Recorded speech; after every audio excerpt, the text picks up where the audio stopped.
আসসালামু আলাইকুম। আশা করি সবাই ভালো আছেন। আজকে আবারও নিয়ে আসলাম সৌদি আরবের মাজরার নতুন আরও একটি ভিডিও। আজকে জানাবো আমরা কয়টা থেকে কয়টা পর্যন্ত ডিউটি করি। তো প্রথমেই মূলত আমাদের সকাল 5:30 বাজে ডিউটি শুরু হয়। তো তারপরে আমরা আসার পরে যে মালের অর্ডার থাকে সেগুলো করি। তো প্রথমেই আমরা এই কিছু মূলা উঠাই, কারণ আজকে মার্কেটে বেশ কিছু মূলার অর্ডার ছিল। তো এই যে মূলা উঠাইতেছি। এখন আমরা এই সবগুলো মূলো আপনার পানির হাউজে নেব। পানির হাউজে নেওয়ার পর আপনার বিশেষ করে এগুলো সব ক্লিন করতে হবে। তো এই যে আপনার হাউস, তো এই পানির হাউজে সব কিছু রাখা মূলা। তারপর আপনার এই মূলাগুলো হাত দিয়ে ধোয়ার পরে এই কিস করা হয়। এই সবগুলো কিস মানে 7 পিস করে দেওয়া হয় এক কিসের মধ্যে।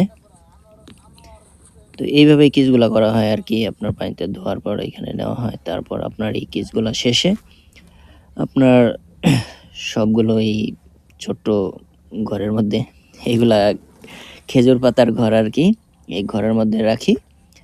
রাখার পর আপনার গিয়ে গাড়ি আসে মার্কেটে যাওয়ার জন্য, গাড়ি এসে এগুলা নিয়ে যাবে। তো আরও মালের অর্ডার থাকে, যেমন এইখানে আপনার এই নানা কাটা হইতেছে, মানে বাংলাদেশে যেটা বলে পুদিনা পাতা, এটা আর কি। এই পুদিনা পাতারও কিছু অর্ডার আছে, তো এইগুলো কাটতেছে সবাই। এখানে আরও বিভিন্ন ধরনের সবজি আছে আর কি।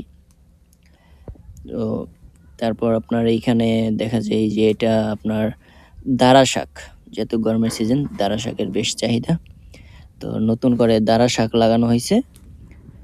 তো এইখানে আপনার এই পানি দিতেছে হাউজে, কারণ প্রচণ্ড রোদ, পানি না দিলে তো আপনার শাক হবে না, নষ্ট হয়ে যাবে। এই কারণে প্রত্যেকটি হাউজে পানি দিতেছে পাইপের মাধ্যমে।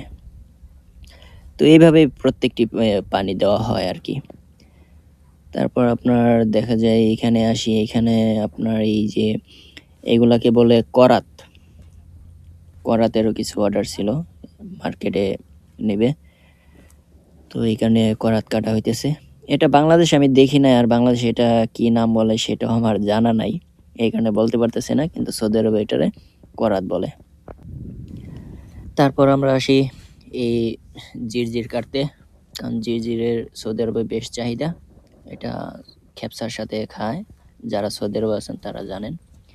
তো এমনিতে আপনার দুপুর হয়ে আসছে, তো এই জিরজিরটা কাটা হলে আর কি রুমে সবাই যাওয়ার জন্য প্রস্তুতি নেবে। তো এখন আমরা সবাই রুমে যাইতেছি, যেহেতু দুপুর 12টা বেজে গেছে। এখন গিয়ে ফ্রেশ হয়ে দুপুরে খাওয়া দাওয়া করে একটু রেস্ট করতে হবে। তো পরবর্তী ভিডিওতে আপনাদেরকে জানাবো দুপুরে আমরা কি খাই, আবার কখন ডিউটিতে যাই, কি করি। আশা করি সবাই পাশে থাকবেন। পরবর্তী ভিডিও দেখার জন্য অনুরোধ রইল। সবাই ভালো থাকবেন। আসসালামু আলাইকুম।